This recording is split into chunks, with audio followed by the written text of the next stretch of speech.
I was on a road trip with my guy best friend when my car broke down. No.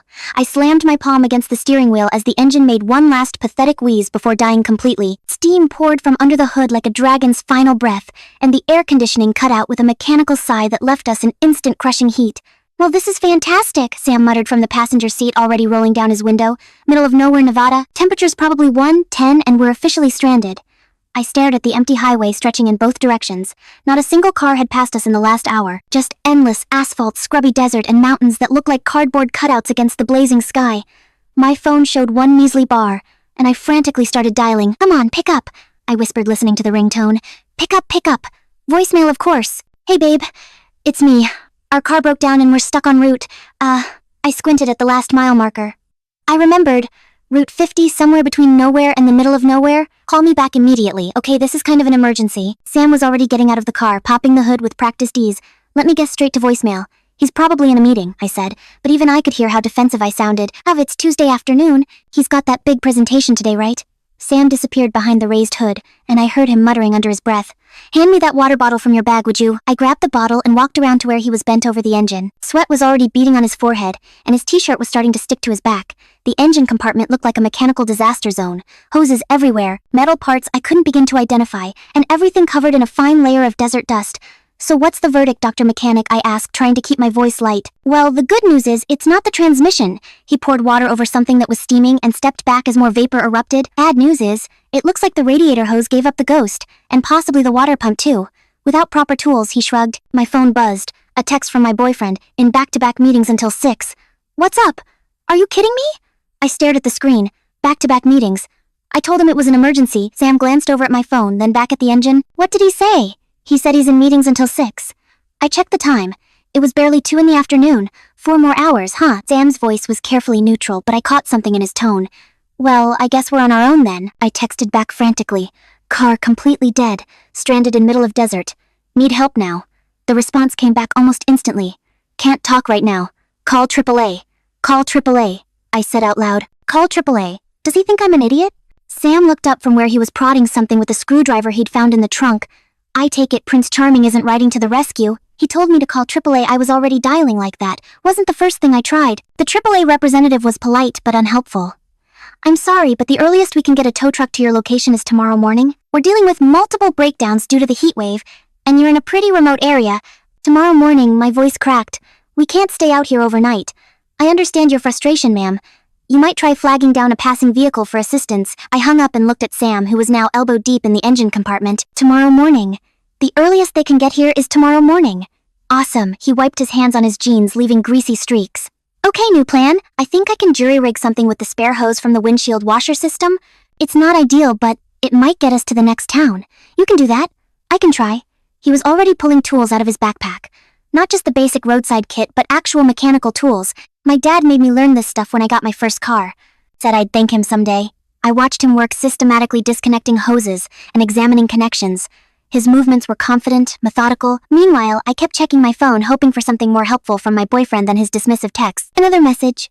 "Babe, I'm sure it's not that bad. Cars break down all the time. Just wait for the tow truck. Just wait for the tow truck," I read aloud. He says it's not that bad, and cars break down all the time. Sam paused in his work. "Did you tell him we're stuck in the desert with no shade and it's over 100 degrees? "Of course I did. And his advice is to wait it out, apparently. I was starting to feel genuinely angry now. He's acting like this is no big deal. Sam didn't say anything for a moment, just continued working. Then without looking up, "You know, in the 3 years I've known you, I don't think I've ever seen him actually show up when you needed him. That's not fair, isn't it?" He glanced at me, then back at the engine. "Remember when you got food poisoning last month? Who drove you to urgent care at 2 in the morning? You did, but, and when your apartment flooded, who spent the entire weekend helping you move your stuff and deal with the insurance company? But that's different. You're my friend, right?" His voice was still calm, but there was an edge to it now. "I'm your friend. What does that make him?"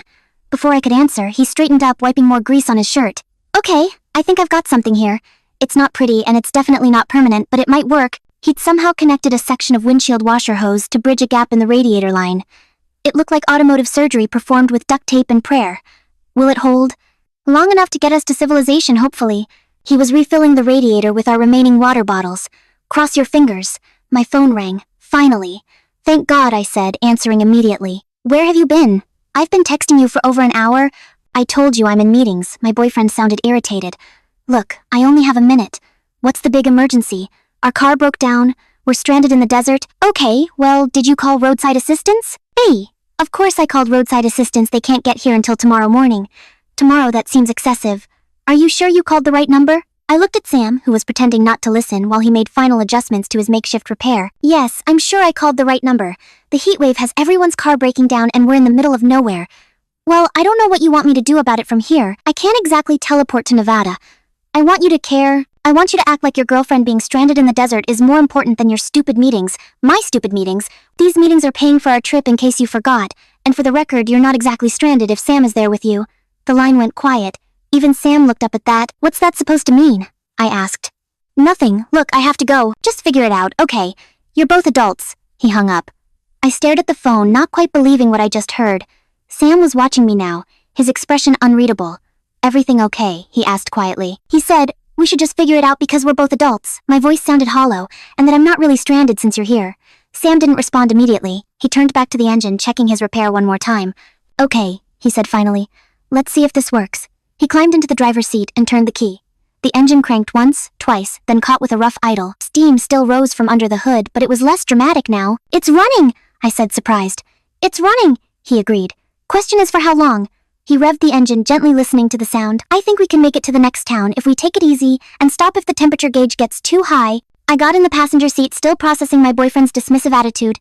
The air conditioning wasn't working, so Sam rolled down all the windows, and we pulled back onto the empty highway with hot desert air whipping through the car.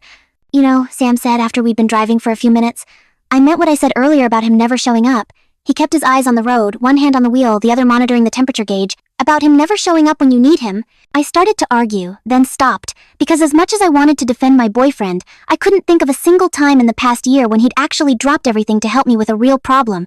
It was always Sam. Sam who drove me to the hospital when I broke my wrist. Sam who helped me move apartments.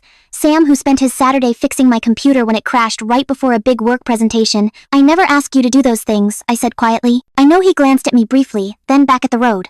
That's not why I do them. The engine made a concerning noise, and he immediately pulled over to check the temperature gauge. We weren't going to make it much further on this repair, but at least someone was trying. We limped into a tiny town called Desert Springs after another 20 minutes of nursing the engine. Sam pulled into the parking lot of what looked like the only gas station for 50 miles in any direction. The temperature gauge was creeping into the red zone, and steam was starting to seep from under the hood again. Well, we made it this far, Sam said, turning off the engine, but I don't think we're going much further without real parts. The gas station was one of those ancient places that looked like it hadn't been updated since the 1980s. A bell chimed as we walked inside, and the elderly man behind the counter looked up from his newspaper with the expression of someone who wasn't used to seeing strangers. Car trouble, he asked, nodding toward our steaming vehicle. Radiator hose, Sam explained. Don't suppose you carry any automotive parts? The man chuckled. Son, I've got motor oil, windshield washer fluid, and air fresheners. Anything more complicated than that, you'll need to wait for Benny. Who's Benny? Local mechanic, but he's gone fishing until Thursday. I felt my heart sink. Thursday, it's Tuesday. Yep, goes fishing every week this time of year. Won't be back until Thursday afternoon. Sam rubbed his forehead, leaving another grease smudge. Is there anywhere else, another town nearby? Next town with a real mechanic is about 60 miles north, but I wouldn't recommend trying to make it in that car. Not with the radiator problems you're having. My phone had been buzzing intermittently, and I finally checked it. 3 more texts from my boyfriend, each one more irritating than the last. How's it going, fixed yet? You've been gone all day, starting to think you planned this whole breakdown thing. Seriously though, when are you coming back? I made dinner reservations for tonight. He made dinner reservations, I said, staring at the screen in disbelief. We're stranded in the middle of nowhere, and he's worried about dinner reservations. Sam looked over my shoulder at the messages. He thinks you planned this. Apparently it's all some elaborate scheme. I was typing furiously. Car still broken, stuck until Thursday, cancel the reservations. His response was immediate. Thursday? That's ridiculous. Just rent a car. I showed Sam the message. Just rent a car because obviously there's a rental agency in Desert Springs, population 12. Actually, population's about 40. The gas station attendant corrected helpfully. But yeah, no rental cars. Sam walked outside to look at our car again, and I followed him. He popped the hood and examined his makeshift repair, which was already showing signs of failure. The duct tape was coming loose, and there was a small puddle of coolant forming under the engine. So what are our options, I asked. Well, we could call for a tow truck to take us back to a bigger city, but that's going to cost a fortune. We could wait here until Thursday for Benny to come back. Or he paused, looking thoughtful. Or I could try to find the parts we need and do a more permanent fix myself. Where are you going to find parts out here? Junkyard, most small towns like this have one. Let me ask inside. He was right. The gas station attendant directed us to a scrapyard about 2 miles outside town. Sam convinced the owner, a weathered woman named Rosa, to let us poke around for $20 and whatever parts we could find. While Sam disappeared into the maze of rusted vehicles, I tried calling my boyfriend again. This time he actually answered. Finally, he said instead of hello, "I've been waiting to hear from you. Did you get the car fixed?" "No, we didn't get the car fixed. We're in some tiny town, and the only mechanic won't be back until Thursday." "Thursday? Come on, you're being dramatic. There has to be someone else." "I'm not being dramatic. We're literally in the middle of the desert." "Look, I get that you're frustrated, but you need to figure this out. I already had to cancel our dinner reservations, and now people are asking where you are. People are asking. I couldn't believe what I was hearing." "What did you tell them?" "I told them you and Sam went on some spontaneous road trip adventure and lost track of time. Lost track of time. Our car is broken. I know that, but I can't exactly tell everyone my girlfriend is stranded in the desert, can I? It makes me look bad." The words hit me like a physical blow. "It makes you look bad. You know what I mean, like I can't take care of my own girlfriend. But you can't take care of me. You haven't even tried to help. What exactly am I supposed to do from 300 miles away? I can't fix your car remotely." From across the junkyard, I could hear Sam calling out triumphantly. "Found one. This might actually work." "Who was that?" my boyfriend asked. "Sam, he found a part that might fix our car." "Of course he did." There was something nasty in his tone now. Sam to the rescue again. "Oh, what's that supposed to mean?" "Nothing, forget it." "No, what did you mean by that?" "Just that it's convenient how Sam always manages to solve your problems. Makes me wonder what you'd do without him." I felt heat rising in my chest that had nothing to do with the desert sun. "Are you seriously making this about Sam right now? He's the only reason we're not still sitting on the side of the highway?" "Right, Saint Sam never does anything wrong. At least he's here. At least he's trying to help, instead of making dinner reservations and worrying about what people think. You know, what, call me when you're ready to come home and stop acting like a child." He hung up on me again. I stood there in the scorching heat, holding my dead phone, feeling more alone than I had in years. From somewhere in the junkyard, I could hear Sam talking to Rosa about radiator compatibility and hose clamps, his voice patient and focused. When he finally emerged carrying what looked like a slightly used radiator hose, his face was flushed with success. "This should do it," he said. "It's not an exact match, but it's close enough that I can make it work with the right adapters." He took one look at my expression and stopped. "What happened?" He hung up on me again. Sam set down the parts carefully. "What did he say?" "He said I was acting like a child and that it's convenient how you always solve my problems." Sam was quiet for a moment, wiping his hands on a rag Rosa had given him. "You know what's convenient? Having someone who actually cares enough to stick around when things get difficult." "Sam, no, I'm serious. Do you want to know what I did when you called me yesterday morning to tell me you were excited about this trip? I cleared my entire weekend, took Monday and Tuesday off work, told my sister I couldn't help her move after all because I had plans with you." I stared at him. "You didn't tell me you had to cancel things." "Because I wanted to be here, because spending time with you matters more to me than anything else I had planned." He picked up the radiator hose again, examining it closely. "When's the last time you canceled something important to spend time with you?" I tried to think of an example and came up empty. That's what I thought. Sam's voice wasn't angry, just tired. "You want to know what's really convenient? Having a boyfriend who treats you like an inconvenience unless everything's going perfectly? He's not usually like this, isn't he?" Sam looked at me directly. "Be honest with yourself. When have you ever had a real problem that he actually helped you solve?" I opened my mouth to argue, then closed it again because he was right and we both knew it. "Come on," Sam said, shouldering his toolbox. "Let's get this car fixed so we can figure out what we're doing next." As we walked back toward the gas station, my phone buzzed with another text. "Stop being stubborn, just take a bus home and we'll laugh about this whole thing next week." "Oh, a bus?" He wanted me to abandon our road trip. Abandon our car. Abandon Sam and take a bus home, so we could laugh about it next week. I looked at Sam, who was already planning out the repair in his head, muttering about compression fittings and coolant capacity. He'd spent his own money on parts, ruined his clothes, and was about to spend hours in the blazing heat fixing my car, and my boyfriend wanted me to get on a bus. For the first time since this whole mess started, I was beginning to understand exactly what that meant. Sam worked on the car for the next 2 hours while I sat in the shade of the gas station watching him methodically replace parts and test connections. The temperature had climbed even higher, and sweat dripped steadily from his face as he bent over the engine compartment. "You should take a break," I called over to him. "You're going to get heat stroke." "Almost done," he replied, not looking up. "Just need to get this clamp positioned right." My phone had been buzzing constantly with messages, but I'd been ignoring them. Finally, I looked down to see a string of increasingly frustrated texts from my boyfriend. "You're not responding. Are you mad at me? This is ridiculous. You're being childish." "Fine, stay mad, see if I care. By the way, Chad asked where you were at lunch today. Had to make up some story about you having car trouble so he wouldn't think you just ditched our plans." "People are starting to talk." Jenny asked if we broke up. "Call me back. This is getting embarrassing." I screenshotted the messages and was about to put my phone away when I noticed something. The timestamp on his "I'm in meetings until 6" text from earlier was 2:15 p.m. But his message about having lunch with Chad was timestamped 2:45 p.m. He wasn't in back-to-back meetings. He was having lunch with friends while I was stranded in the desert. "That lying piece of garbage," I muttered. "What now?" Sam asked, wiping his hands on his shirt. I showed him the screenshots. He said he was in meetings all afternoon, but look at this. He was having lunch with Chad at 2:45. Sam studied the messages, his expression darkening. So he lied about being unavailable, and now he's worried about what people are thinking about how this looks for him. Of course he is. Sam turned back to the engine, tightening something with more force than necessary. God forbid anyone think he can't control his girlfriend. Before I could respond, a beat-up pickup truck pulled into the gas station. Two men got out, both looking like they'd been drinking despite it being the middle of the afternoon. The larger one spotted our car with its hood up, and Sam bent over the engine. "Having some car trouble there, friend," the man called out, swaggering over with his buddy in tow. "Nothing I can't handle," Sam replied politely, not looking up from his work. "That's a nice car," the second man said, running his hand along the paint. "What year is that?" 2009, 2022, 2021, I said reluctantly. 2021. "Damn, that's a nice ride." The first man grinned at me in a way that made my skin crawl. "You two heading somewhere special?" "Just passing through," Sam said, straightening up. I could see tension in his shoulders.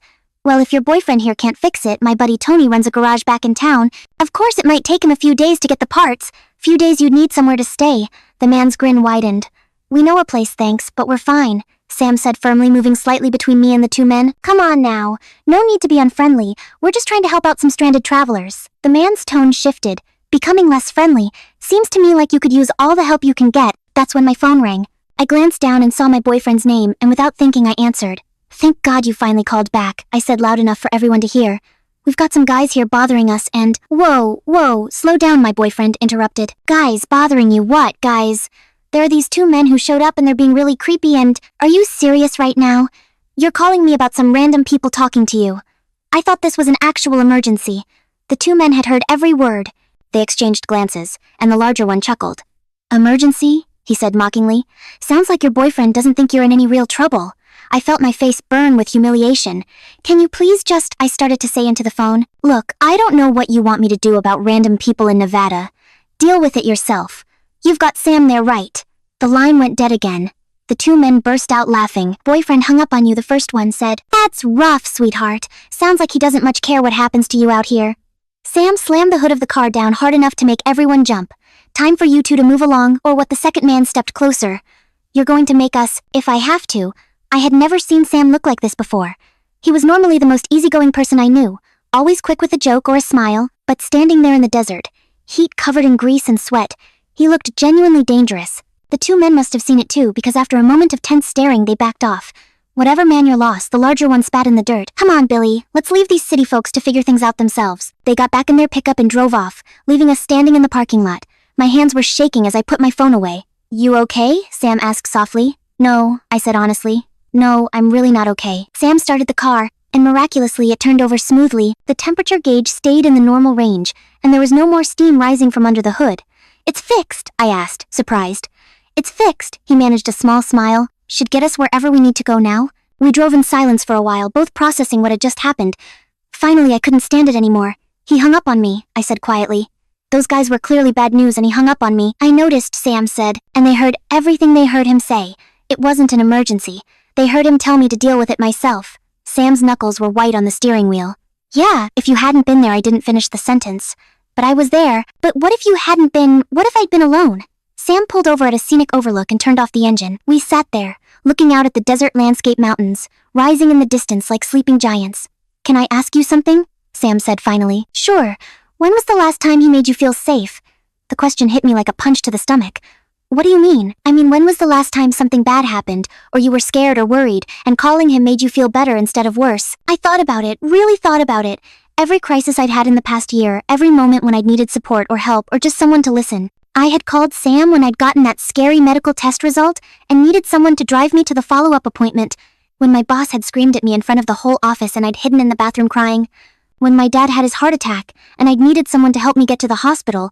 Every time it had been Sam. "I can't remember," I admitted. Sam nodded like he'd expected that answer. "You want to know what I think?" "What?" "I think you deserve someone who would move heaven and earth to get to you if you were in trouble.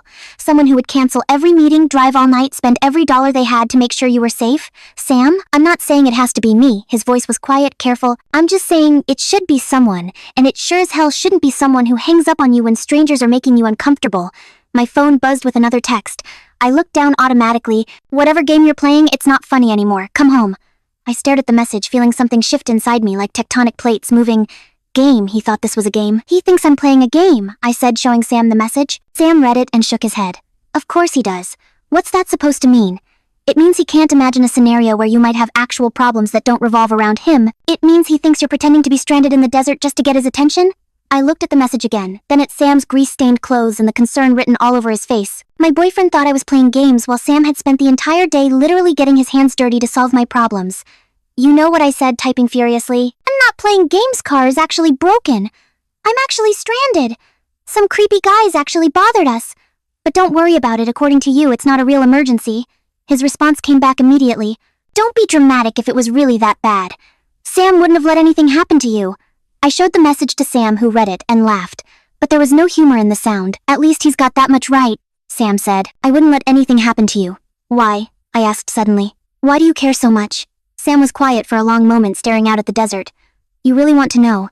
Yeah, he turned to look at me, and there was something in his eyes I'd never seen before. Because you matter to me, because when you're happy, I'm happy, because when you're in trouble, nothing else in the world seems important until I know you're safe. The words hung in the air between us like a confession. And because he continued softly, I've been in love with you for about 2 years now, and I'm tired of pretending I'm not. The silence stretched between us and I stared at Sam, my mind reeling from his confession. 2 years, he'd been in love with me for 2 years, and I'd had no idea. Sam, I started, but before I could finish my phone, started buzzing with a call from an unknown number. I answered it cautiously and heard a woman's voice. Hey, this is Jenny from your book club. Got your number from Mark. He said you were on some road trip with Sam. Thought you broke up with him months ago. Confused, I stared at the message, my blood turning to ice. What? Jenny thinks I broke up with my boyfriend months ago? Sam's eyes widened, and I typed back quickly. I'm still with Mark. Why would you think we broke up? The response came quickly. Oh, weird. He's been telling everyone you guys split up. He even brought a date to Tyler's birthday party last month and said you were seeing other people now. Super awkward. I felt like the ground had dropped out from under me. He brought a date to Tyler's birthday party. Sam leaned over to read the messages. When was Tyler's birthday party? Last month, the weekend, I was visiting my sister in Portland. My voice sounded hollow. He said he had to work that weekend. That's why he couldn't come with me. But he went to a party with a date. With a date? I was typing frantically now. What date? Who did he bring? Some blonde girl from his gym. I think really pretty. He introduced her as his girlfriend. Are you guys in an open relationship or something? I screenshotted the conversation and immediately called my ex. He answered on the first ring. Kill me already, he said in a cheerful voice that made me want to scream. Who's the blonde girl from your gym? The silence was deafening. What he said finally. Tyler's birthday party last month, you brought a date and introduced her as your girlfriend. I who told you that. It doesn't matter who told me, is it true? Look, it's not what you think. It's not what I think. You took another woman to a party and called her your girlfriend. But it's not what I think. She's just a friend. People were asking about you, and it was easier to just, I don't know, I was drinking. I said something stupid. You said something stupid? You introduced another woman as your girlfriend because you said something stupid? Sam had gotten out of the car and was pacing back and forth, running his hands through his hair. I could see he was furious, but he was trying to give me space to handle this. It didn't mean anything my boyfriend was saying. It was just one night and you were gone anyway. I was visiting my sick sister. You said you had to work. I did have to work. I worked late Friday and then Tyler invited me to his party and you decided to bring a date. Yeah, she's not a date. She's just... Look, we've been having problems. Okay, you're always busy with work or hanging out with Sam or whatever, and I was feeling neglected. So you found someone else. It's not like that. Then what is it like? Explain to me what it's like when you take another woman to a party and introduce her as your girlfriend while telling me you have to work. You're blowing this out of proportion. Am I because from where I'm sitting it looks like you've been living a double life, telling people we broke up, dating other women, lying about having to work? I haven't been dating other women, it was one party. One party that I know about. How many parties don't I know about? The silence stretched out again. That's what I thought I said quietly. Look, can we talk about this when you get home? This isn't really a conversation for over the phone. No, the word came out stronger than I'd expected. No, we're talking about this now. You're being emotional, you're stuck in the desert, and you're stressed, and you're not thinking clearly. I'm thinking more clearly than I have in months. What's that supposed to mean? I looked at Sam, who had stopped pacing and was watching me with concern. It means I'm starting to understand what everyone else can see, but I've been blind to. What are you talking about? Jenny knew we were broken up before I did. She thought it was weird that you told people we split up months ago. Months ago, how long have you been telling people we're not together? It's complicated. It's really not complicated either. We're together or we're not. Either you're my boyfriend or you're not. Either you care about me or you don't. Of course I care about you. Do you? I felt tears starting, but they were angry tears, because caring about someone means being there when they need you. It means not lying to them. It means not introducing other women as your girlfriend at parties. You're with Sam right now. Sam is my friend. Sam fixed my car. Sam protected me from creepy strangers while you hung up on me. Sam has been nothing but loyal and helpful and honest with me. Sam's in love with you. The words hung in the air like an accusation. I glanced at Sam, who had gone completely still. How do you know that? I asked quietly. Come on, it's obvious. The way he looks at you, the way he's always available whenever you need anything. I've known for months. You've known for months that Sam has feelings for me. Yeah, and you never said anything. What was I supposed to say? I don't know, maybe you were supposed to care? Maybe you were supposed to be concerned that another man was in love with your girlfriend. Maybe you were supposed to want to be the person I called when I needed help. I do want. No, you don't. You were relieved. You've been relieved this whole time that Sam was here to take care of me so you didn't have to. You were probably relieved when you heard I was going on this trip with him because it meant you could spend the weekend with your gym girlfriend without having to sneak around. That's not, isn't it? Tell me honestly, when I told you Sam and I were going on this road trip, were you upset about it? Were you jealous? Did you wish you were coming instead?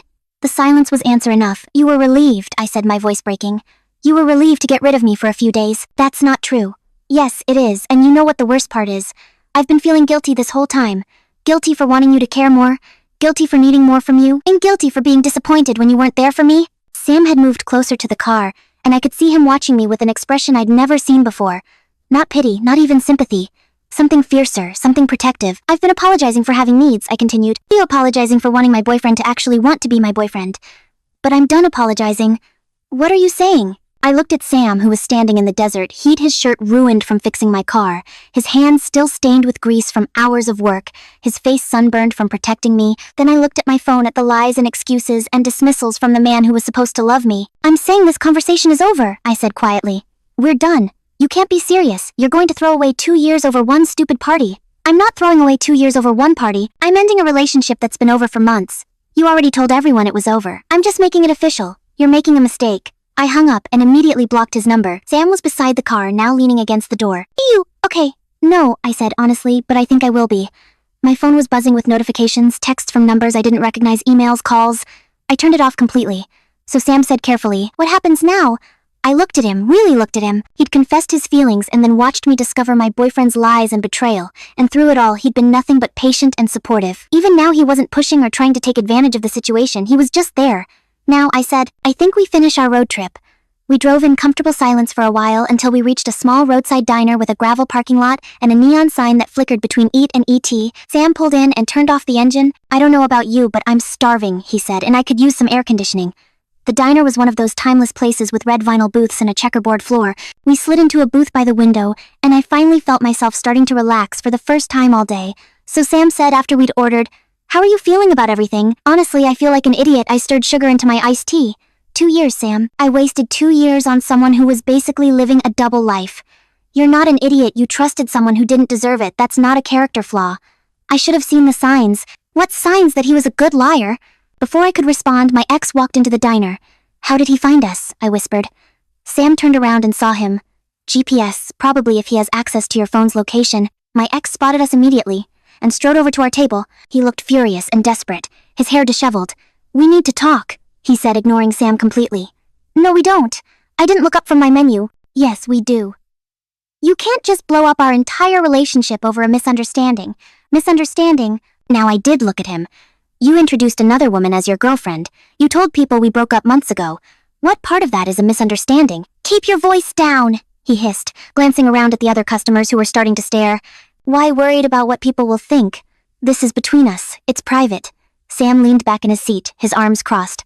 "Funny how you're concerned about privacy now." My ex finally acknowledged Sam's presence with a withering look. "This doesn't concern you." "Actually, it does," Sam said calmly. "See, I'm the one who's been taking care of your girlfriend while you've been playing house with someone else. Taking care of her. Is that what you call it?" The trucker at the counter had turned around completely, now openly watching the drama unfold. "Yeah," Sam said. "Taking care of her, actually being there when she needs help. Novel concept, I know. And I'm sure you've been a perfect gentleman this whole time. I'm sure you haven't been trying to get in her head, turn her against me. I didn't have to turn her against you. You did that all by yourself." My ex's face was getting redder. "You think you're so noble, don't you? Saint Sam, always ready to swoop in and save the day. At least I swoop in. You just hang up. That's enough," I said, but neither of them was listening to me anymore. "You want to know the truth?" my ex said, his voice getting louder. "She's been using you for years. Every time she has a problem, every time she needs something fixed or someone to drive her somewhere, she calls you, and you come running like a lovesick puppy. The family with kids was staring openly now, and you know what she does after you solve all her problems," my ex continued. "She comes home to me. She sleeps in my bed. She tells me about her day and doesn't mention you unless it's to complain about how you're always hanging around." I felt like he'd slapped me. "That's not true, isn't it? How many times have you told me Sam was being too much? How many times have you said you wished he would back off and give you some space? Sam's face had gone pale. He was looking at me with an expression I couldn't quite read. I started, then stopped, because there was a grain of truth in what my ex was saying. I had complained about Sam being overly helpful sometimes. I had said I felt smothered occasionally, but I'd said those things because my boyfriend had made me feel guilty about having a male friend who cared about me. See, my ex said triumphantly. She's been stringing you along this whole time, and you were too pathetic to see it? That's when Sam stood up. The movement was quick and fluid, and suddenly he was towering over my ex. You want to call me pathetic? Sam's voice was quiet but dangerous. Let's talk about pathetic. Pathetic is lying to your girlfriend for months. Pathetic is bringing dates to parties while she's taking care of her sick family. Pathetic is hanging up on her when she's scared and needs help. Pathetic is driving 300 miles to hunt down your girlfriend in a diner because you're terrified she's going to tell people what you really are. What I really am. A coward, a liar, a man so insecure that you're threatened by someone who actually gives a damn about her. The entire diner had gone silent now. Why you want to know what's really going on here? My ex said loudly, addressing the whole diner now. My girlfriend ran off with another man, and now she's trying to make me look like the bad guy because she got caught. The trucker at the counter snorted. Caught doing what, having car trouble? She planned this whole thing. The road trip, the breakdown, all of it. It's all an excuse to spend time with her boyfriend's best friend, ex-boyfriend, I said firmly, standing up beside Sam. And I didn't plan anything. My car actually broke down and Sam actually fixed it while you were actually on a date with another woman. I wasn't on a date. You introduced her as your girlfriend. That was a mistake. No, I said, my voice carrying clearly through the silent diner. The mistake was thinking I deserved to be treated like garbage for 2 years. 2 years, the elderly woman piped up. Honey, you wasted 2 years on this fool. Apparently so. Well, good riddance, the trucker said. Sounds like you're better off without him. My ex whirled around to face the room full of strangers. This is none of your business? You made it our business when you started yelling in our diner, the waitress said dryly.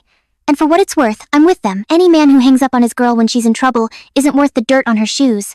The trucker stood up from his stool. He was a big man, and my ex took an instinctive step backward. I know a man who takes care of business when I see one. He nodded at Sam. And I know a boy who makes excuses when I see one too. He looked at my ex with undisguised disgust. Been married 43 years, the elderly man said. And I can tell you right now, that boy there, he pointed at Sam. He's got the heart of a man who'd move mountains for his woman. You, he shook his head. You got the heart of a boy who'd let his woman move the mountains herself. My ex looked around the room desperately, but every face was hostile or disgusted. Fine, he said finally. Fine, you want him, you can have him. But don't come crying to me when you realize he's not the man you think he is. Don't come crawling back when the novelty wears off and you remember all the reasons you chose me in the first place. I chose you, I said quietly. Because I didn't think I deserved better, but I do deserve better, and I'm done settling for less. You'll regret this. Sam stepped forward slightly and my ex immediately backed up again. The only thing she'll regret, Sam said, is not figuring out what you really were sooner. And what am I exactly? Sam looked at him for a long moment, then said simply, gone. My ex stormed out of the diner, the bell clanging violently behind him. The trucker bought our lunch. The elderly couple invited us to sit with them for dessert, and the waitress refused to let us pay for our coffee. 20 minutes later, we were back in the car, heading west toward the mountains. So Sam said, as we merged onto the highway, That happened. I looked at him sideways. Thank you for everything today, but especially for standing up to him back there. You stood up to him too.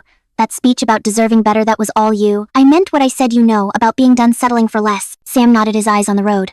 Good. You shouldn't settle, not ever. We drove in comfortable silence for a while, the desert giving way to hills, then mountains. The sun was starting to set, painting the sky in shades of orange and pink. Sam, yeah, what you said, back at the Overlook about being in love with me. His hands tightened slightly on the steering wheel. Yeah, did you mean it? Every word? And you've really felt that way for 2 years? About 2.5 actually, but who's counting? I looked out at the desert landscape rushing past us, then back at Sam. Really looked at him. The strong hands that had fixed my car, the patient eyes that had watched me figure out the truth about my relationship, the steady presence that had been there through every crisis, every celebration, every ordinary Tuesday for the past 3 years. I think I said slowly, I'd like to find out what it feels like to be with someone who actually wants to be with me. Sam glanced over at me, hope flickering in his expression. Yeah, I reached over and took his hand.